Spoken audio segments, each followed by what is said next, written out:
Mag-asawa nga senior citizens patay matapos ginpangbuno sang ilaman lang umagad sa San Lorenzo, Guimaras. Sa Concepcion, Iloilo naman, barangay Tanod patay matapos gintiro sang iyaman lang Casimario. Si Julius Vilacol nakatutok. Pareho nga ginbawian sang kabuhi ang mag-asawa nga Sanday alias Lita kag alias Jose, lunsay 68 anyos, matapos ginbuno sa barangay Aguilar, San Lorenzo, Guimaras. Ang suspect, ang ilaman lang umagad nga si alias Ray, 39 anyos.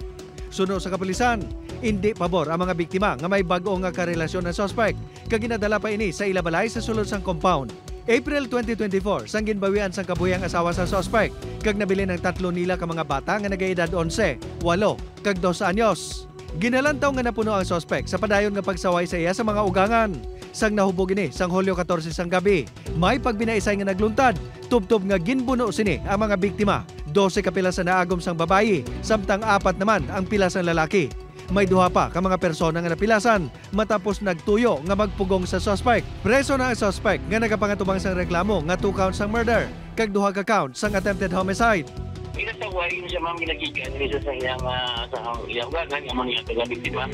Hindi niya pagdalon dira or halinda siya kay may upot na siya nga laing babae. Dira nagsugod ma'am ang lainay bukod sa gapon na nahubog iling suspect kay naglambutan agad sila.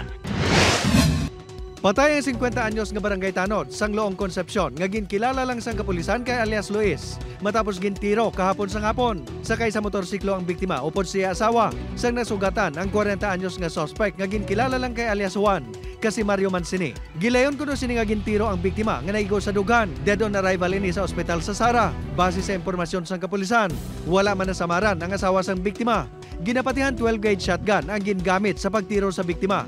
Padayo naman nga at large sa suspect. Ano kita nun, babay pang bilong tanay, ang mga hangat niya nagagawa sa ato niya investigasyon.